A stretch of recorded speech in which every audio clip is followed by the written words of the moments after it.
Hello, what's up? My name is Jan Gaming Zone. For today's video, ituturo ko sa inyo kung paano mag-jailbreak ng PlayStation 3. Yan ang gagamitin natin dito sa jailbreak na to.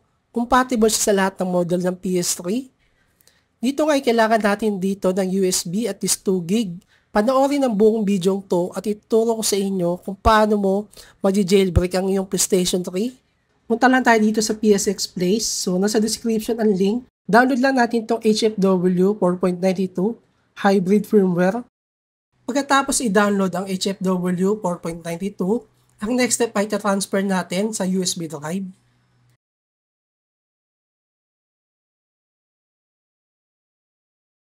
So, kailangan naka-format ang USB natin sa FAT32.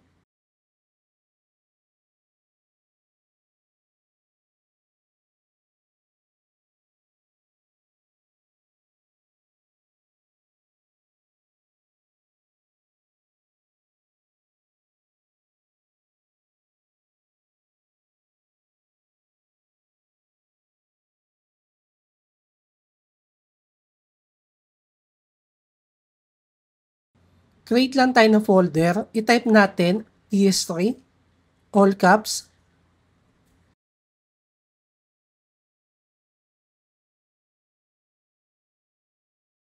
Create ulit tayo ng folder. Type natin update.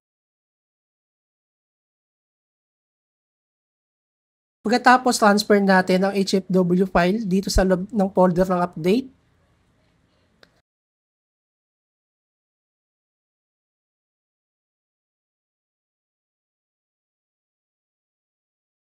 I-rename natin ang HFW file sa ps3.pop. Ito lang yung kailangan natin para makapag-jailbreak tayo ng PS3. So, move tayo sa PS3 para sa pag-install ng hybrid firmware.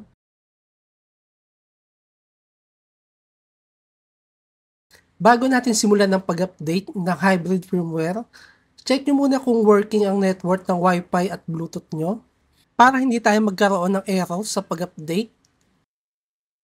Paki-insert ang ating USB drive sa USB port ng PS3 para sa pag-update ng 4.92 HFW.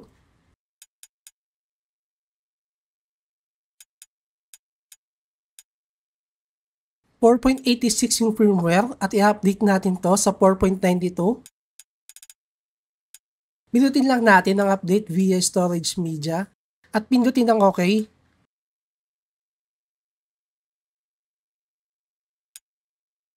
Pindutin natin ang accept. Pindutin ang start. Hintayin lang natin hanggang sa mag 100%.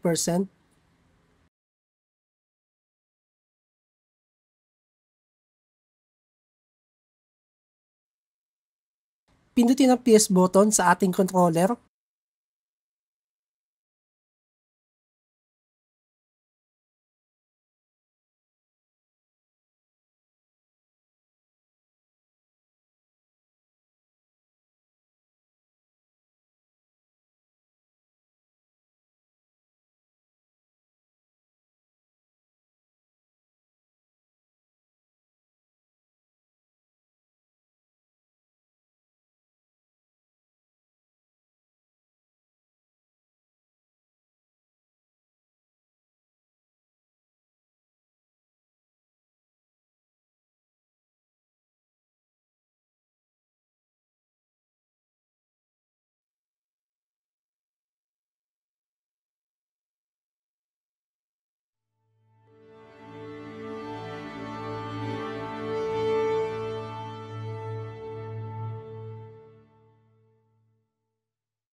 Successful yung pag-update natin sa 4.92.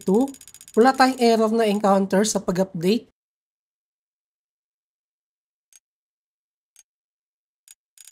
Setup natin ang internet connection para sa pag-browse ng exploit.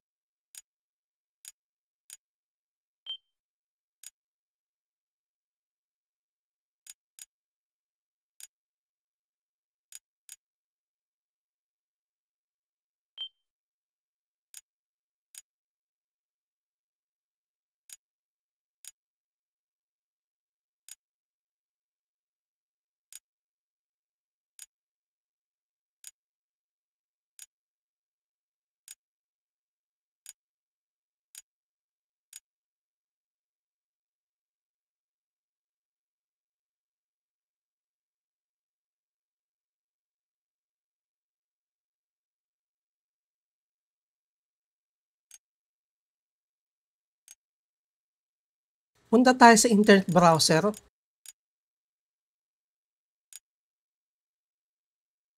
Press triangle for setting. Pindutin natin ang file at address entry. I-type ang ps3exploit.me. Press start for enter.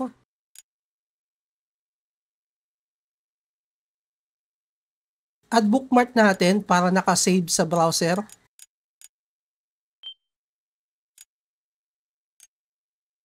Dito sa pinakataas, makikita natin ang PS3 Hen sa selection. Pindutin natin ang Hen Auto Installer.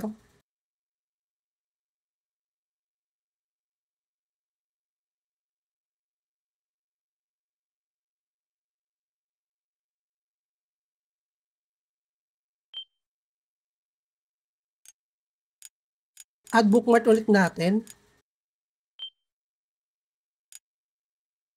Close natin yung browser. Pindutin ulit natin ang internet browser. Press triangle for setting. Punta tayo dito sa tools. Pindutin natin ang delete cookies.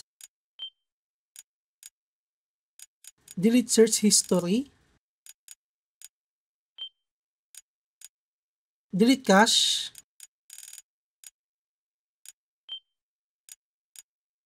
Delete authentication information.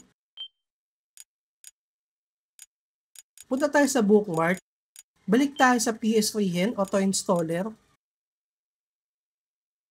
Pindutin natin ang Auto Install Hen.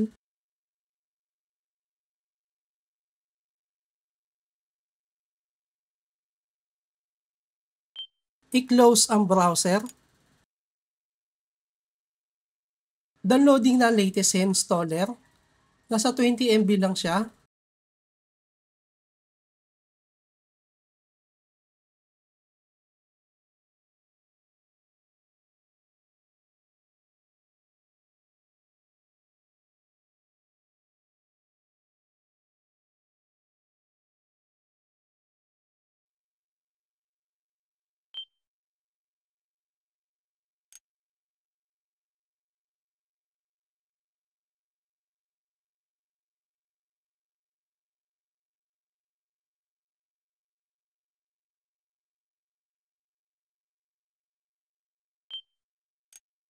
Installation complete.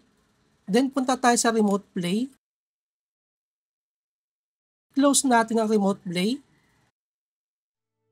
Makikita natin sa startup sa screen ang PS3 Hen. Ibig sabihin naka-jailbreak na ang ating PS3 sa Hen. At pwede na tayo mag-install ng mga PKG file.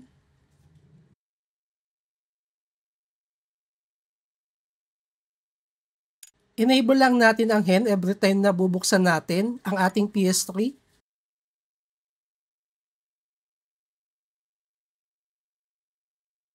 Close lang natin. Makikita natin ang package manager. Punta lang tayo dito sa install package file at standard para sa mga PKG file natin na nasa USB drive.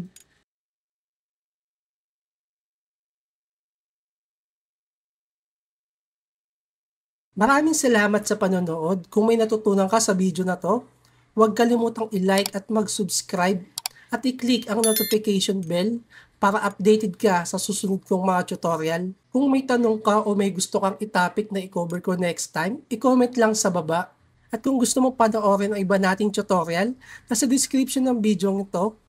Hanggang sa muli, keep learning, stay and inspired at ingat palagi.